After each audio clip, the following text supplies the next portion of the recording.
who it is we are. So yesterday I talked about how our own narcissism, how our own malignant desire to control is mirrored in the macro, in the culture of America for this moment in time, and how it's mirrored in our parenting with our children, and how we were raised with some degree of a malignant narcissism, how we were raised with a control, with a dogmatism, and how we can move away from these models towards other ways of living and being, and how this virus is teaching us how to connect and how to move away from ego and into the present moment, how to move away from lack into a more abundant way of living. So the way that we can infuse spirituality into our lives on a day-to-day basis, the way that we can infuse the sacred into the ordinary on a day-to-day basis, is by taking the present moment and always turning it around, always taking what's happening to you in your life, with your children, with your passion, with your career, with any moment, and turn it around. So when you turn it around, what you're essentially doing is making it about you. Not about you in a selfish way, but about you in a spiritual way, where you turn it around and you ask, how can I grow from this moment? What am I afraid of in this present moment? Am I operating out of scarcity, or am I operating out of abundance? So most of us have this malignant narcissism in us. Okay, so not to take it in a pejorative way, just in an honest way. And it shows up in different twists and turns. So how does it show up? In many ways, it shows up from an entitlement. Many of us feel entitled. So this is true for all of us, and I'll show you how. And this is where we are all, in our own small or grand ways, malignantly narcissistic. And I'll show you.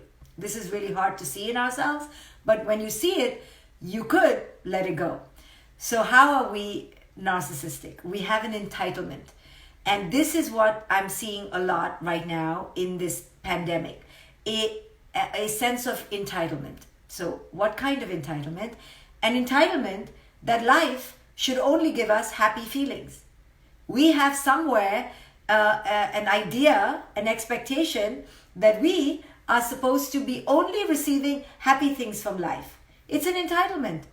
We think life should tell us how it should turn out. So we have an entitlement of certainty. We have an entitlement of happiness. We have an entitlement of a pain-free existence and of kind of an easy life.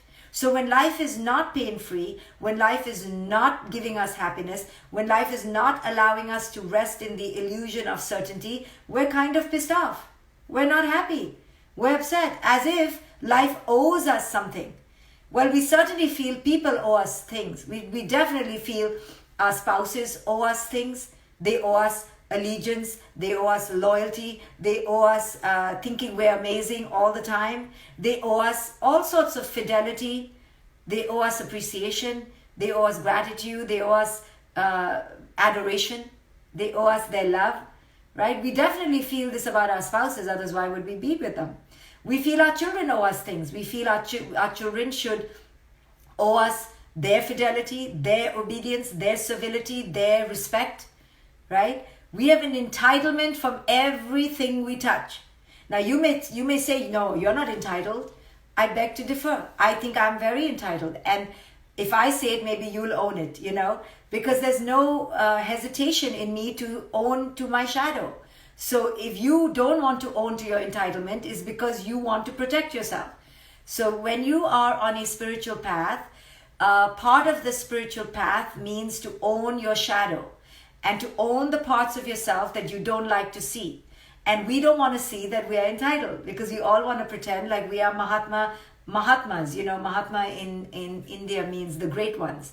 We all want to act like we're angels. We all want to act like, no, I'm amazing. I don't know about you. I'm not an entitled brat.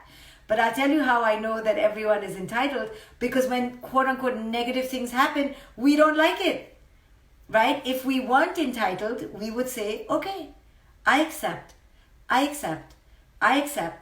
surrender. But the fact that we don't surrender and we resist and we get upset and we get anxious and then we get depressed is because we have an entitlement that life should not be this way. Why do we get angry with our children? Only because we feel entitled to expect something different. We feel that there should be another path. When we get the cancer diagnosis, we're traumatized. But we're not traumatized if we hear the cousin got it. We're upset, but we're not traumatized. We're traumatized when we get it. Why? Because somewhere subconsciously, we felt entitled to not get it. We thought maybe we should miss it. You see, we are extremely entitled. It's hidden. It's very, very subconscious. All of us have an entitlement. Now, the only way out of entitlement is to first own that we are entitled. To own your entitlement. The only way out of it is to own it. So the more you protect your ego to say, I'm not an entitled person, okay, you will never come out of it. And you will keep being disappointed in your life because you're entitled. And you'll wonder why you're disappointed all the time. But because you don't want to own your entitlement, you won't be stopping the disappointment. And then you'll go around in circles. So the first pathway out of our suffering is to own the shadow. And the shadow is not pretty. That's why it's in the shadow. Because we shove all our stuff that we don't want to show the world in the shadow. And you know what happens when you have stuff in the shadow? It sneaks out. And you know how it sneaks out? Through control, through projection. We pretend like the other one is entitled. And we blame and yell at the other one. And we point the finger at the other one. This is what couples do really well. Couples get A++ at pointing the finger at the other. You know? So, for example, the other day, a couple came to me and they told me about their last fight. So I asked them what their last fight is. And you know, it's often like siblings fight. It's like that. Okay? It's that level of fighting. She said, he was so mean to me. She was so mean to me. Just like 5-year-olds, 2 siblings fighting. Okay, so I'm listening. And the husband says, you know, I called her because I wanted some information, some help about something. Right? So the wife said, okay, and I gave it to him. But apparently that help was not correct because the website wasn't working, the phone number wasn't working, the details weren't working. So the husband got upset with the wife. You don't want to help me. Her wife said, I did help you, I gave it to you, but I can't help you more than that. So he's getting upset with her because he's entitled to not just getting the help, but to it being fixed, to it being right, to it being perfect. So now they had a fight. Okay, I told you, it's like siblings fighting, right? Nothing big here. So I had to show the husband that he was entitled. She helped him, but he wanted it to be helped in his way all the way to the end, to the finish line. So she helped him. It didn't work. She tried again. It didn't work, but it wasn't finished. So now the husband is upset. So the wife was blamed and they're having a massive fight. The husband refused to accept that he was entitled. He's like, no, I wasn't entitled. She should have helped me. Okay. So this is how it is. The minute we say the word should, we are entitled. So I'm going to ask you now, in this time of the virus, in this time of the pandemic, how many times a day do you say should? Should. Should. Should. I know, I'll tell you, I say it 50 times a day. Right? The government should. The president should. They should. The governor of Georgia should. Right? Every time I find somebody not doing things according to my way, I go, they should. Right? And it comes out so automatically, it's like water flowing down the river. And now I just know that every time use the word should, I'm in a trance. I've forgotten that, people don't work for me. I forgot. My president doesn't work for me. No, nobody works for me. And nobody will work for me because the only person that works for me is myself. Oh, really? That's really disappointing. And wow, life doesn't work for me, right? It's not like I have a hotline to God. God, hey, don't give me the cancer diagnosis, huh? Which is what in a way, prayer is. It's like a hotline. Like you think you have a hotline. No, you don't have a hotline. No one has a hotline, right? There is no hotline. So no one's listening really to you because you're not that special. Right? And if there is such a God who would pick up the hotline, don't you think that God is busy and the line should be busy. That God is very, very busy. So this comes from our entitlement, right? But I was such a nice person. All my life I help people and I'm such a good person and I pray every day. So you're not entitled. You're not special. You are unique. You're definitely different, but you are not special, right? And I say this to parents too. Your kid is really, really unique. Really, really, really unique, but not special, right? Nobody is special, right? You can be really unique. And in that you could be different.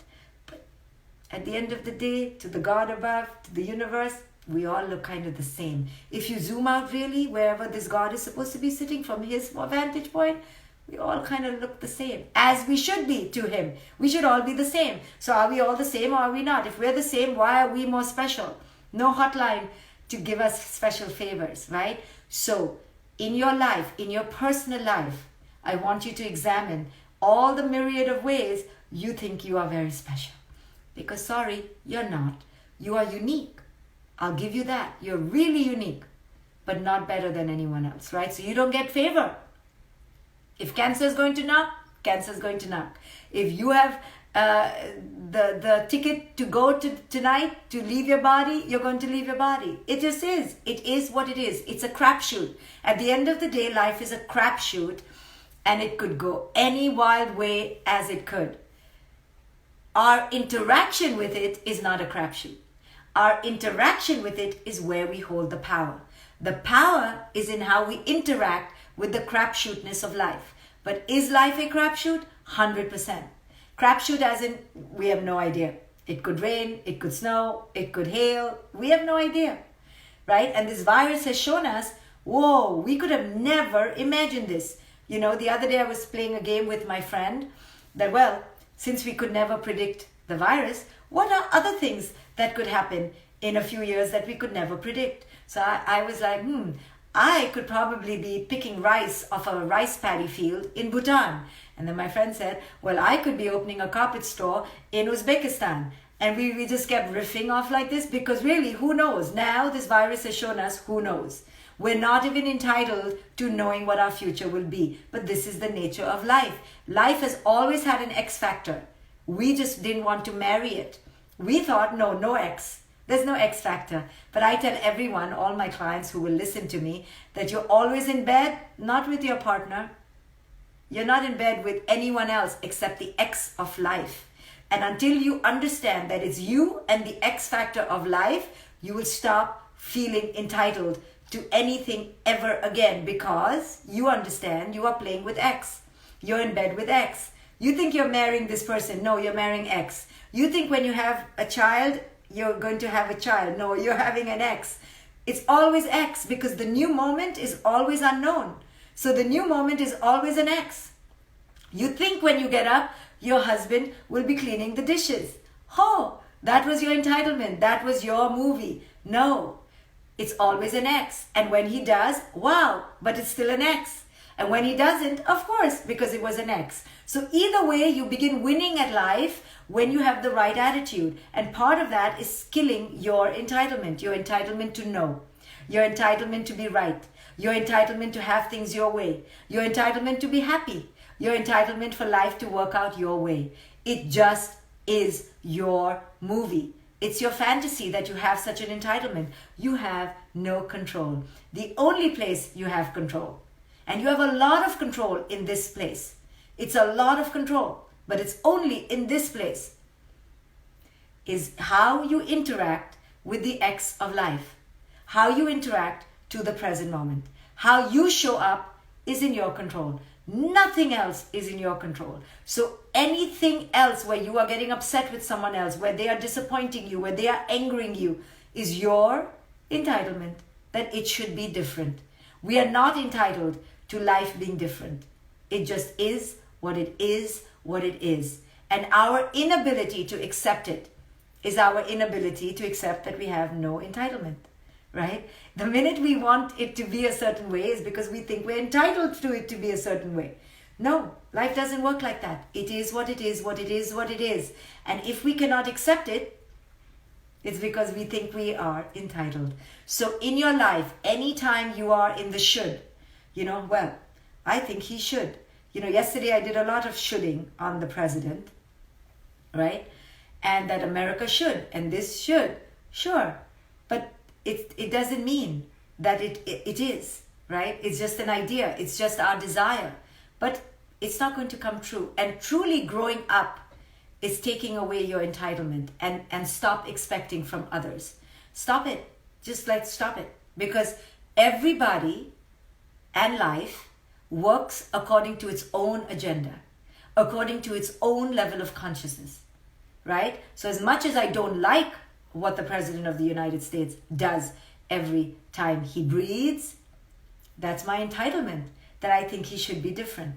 No, he should be exactly as he is. Now, I can do a lot of things in my own jurisdiction. I can write letters. I can spend my time hating him. I can not look at him. I have lots of choices. But he should be exactly as he should be, because he is, according to his level of consciousness. He can only be who he is according to his level of consciousness. I can make sure I never vote for him again. I can make sure I rally for somebody else. I can do lots of things. But to expect him to be different, that's my delusion. How deluded am I? In the same way, to expect your child to be any different than your child is. To expect your partner to be different than your partner is. To expect life to be different than life is our delusion, right? So it is what it is. Our inability to expect it, to accept it, and to expect it to be different than what it is our resistance, is our toddler tantrum, right? And our superior narcissism, our entitlement, that I expect life to make me happy. No, life is going to be what life is. You want to be happy? It's your choice. You always have the choice to be happy, no matter what life gives you. It's your choice. But don't expect life to give you happiness. Don't expect life to give you loveliness. Life is life is life. How you interact with life is your power. So are you going to take your power back? And part of that is shedding entitlement. Part of that is shedding expectations and only having an expectation for your own self, for your own joy, for how you show up. That's where your power lies. So today, look around you. Let go of all the shoulds. Let go of all the entitlements. Let go of all the anger.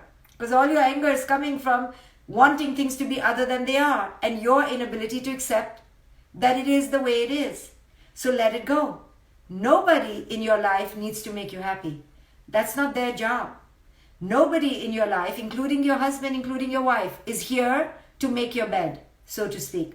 Nobody in your life is here to give you milk, so to speak. Not even your children. They are here for themselves. Your partners are here for themselves. Everyone at the end of the day is working according to their own agenda. And expecting people to work for you is your delusion. Nobody works for you. You work for you. So put yourself to work in a way that makes you joyful. Don't wait for somebody else to come to make you joyful.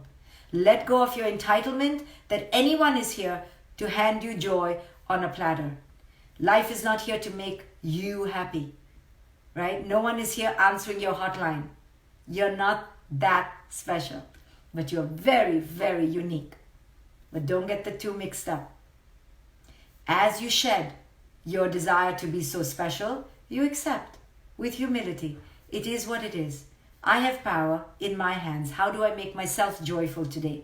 How do I make myself feel empowered? How do I make myself in abundance today? And that is where your power truly lies. And that you are entitled to. You are entitled to your power. Give yourself your power. But don't ask others to give it to you. That's not their job.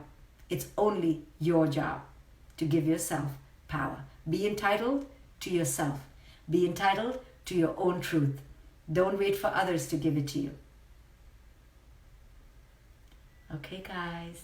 If you want to meditate with me, I'm going to meditate on another page in 25 minutes or so. The page is facebook.com/groups/get superpowered. facebook.com/groups/get superpowered. Come and meditate with me there. And I've opened the doors to my sisterhood community. I have a community just for women, men, where for $25 a month, you can join from anywhere in the world and be part of this really intimate tribe. The reason I kept the price really stable for what we offer is so that there can be no excuse. If you're looking for community, if you're feeling alone, come and join us.